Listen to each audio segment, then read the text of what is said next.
গাছের যেমন একটু যত্ন লাগে, তেমনি পরিবারের জন্য ভালোবাসা দিয়ে রান্না করতে আমার খুব ভালো লাগে।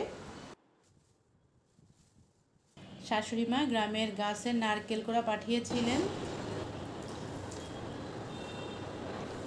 আজকে খুলনা অঞ্চলের কচুরলতি আর চিংড়ির ঐতিহ্যবাহী রান্না করব। প্রথমে কচুরলতিগুলো ভালো করে পরিষ্কার করে নিচ্ছি। আমার লতি পাতা দিয়ে কি বানাচ্ছো? লতি পাতা না, লতি পাতা কচুরলতি। কচুরলতি দিয়ে কি বানাচ্ছো? খুলনা সাতক্ষীরার একটা জনপ্রিয় রান্না আছে কচুরলতি আর চিংড়ি দিয়ে। আজকে আমি কচুরলতি আর চিংড়ি দিয়ে সেই রান্নাটাই করব। হ্যাঁ, আচ্ছা। খেলা এটা ছাড়াও খোসা ছাড়াও। আসসালামু আলাইকুম। আজ আপনাদের সাথে রান্না করতে করতে একটু গল্প করব। আমি কোন অঞ্চলের মেয়ে, এই রান্নার সাথে সেই এলাকার কি সম্পর্ক, সব গল্প করতে করতে আজকে রান্নাটা শেষ করব। তাই ভিডিওটা শেষ পর্যন্ত দেখবেন।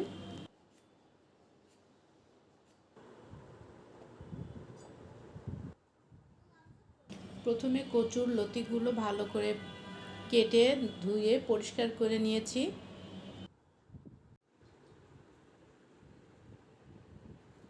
চিংড়ি মাছগুলো আমি আগেই পরিষ্কার করে হালকা লবণ পানিতে সেদ্ধ করে ডিপ ফ্রিজে রেখে দিয়েছিলাম, তাই আজ রান্নাটা খুব সহজেই হয়ে যাবে।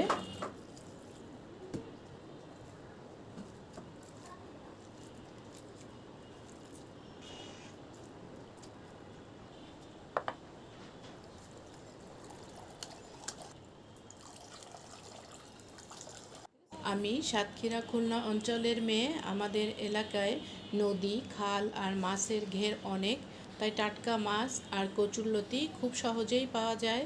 ছোটবেলা থেকে নারকেলের দুধ দিয়ে কচুরলতি, চিংড়ির এই রান্না খেয়ে বড় হয়েছি। এখন আমার শ্বশুরবাড়ি নরসিংদী। শাশুড়ি মা এখনও গ্রামেই থাকেন।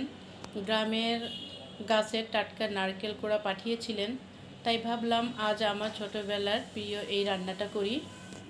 এই স্বাদটা সত্যিই আলাদা। আমাদের এলাকায় কচুরলতি নারকেলের দুধ দিয়েই রান্না করা হয়।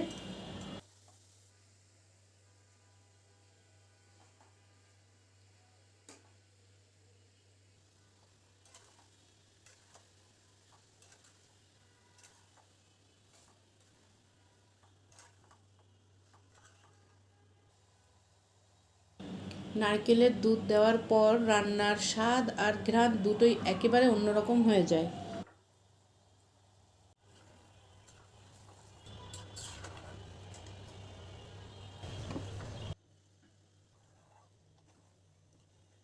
ভিডিওটা ভালো লাগলে একটা লাইক দিয়ে যাবেন, আর নতুন নতুন রান্নার ভিডিও দেখতে চ্যানেলটি সাবস্ক্রাইব করতে ভুলবেন না। সবাই ভালো থাকবেন, নিরাপদে থাকবেন। আল্লাহ হাফেজ।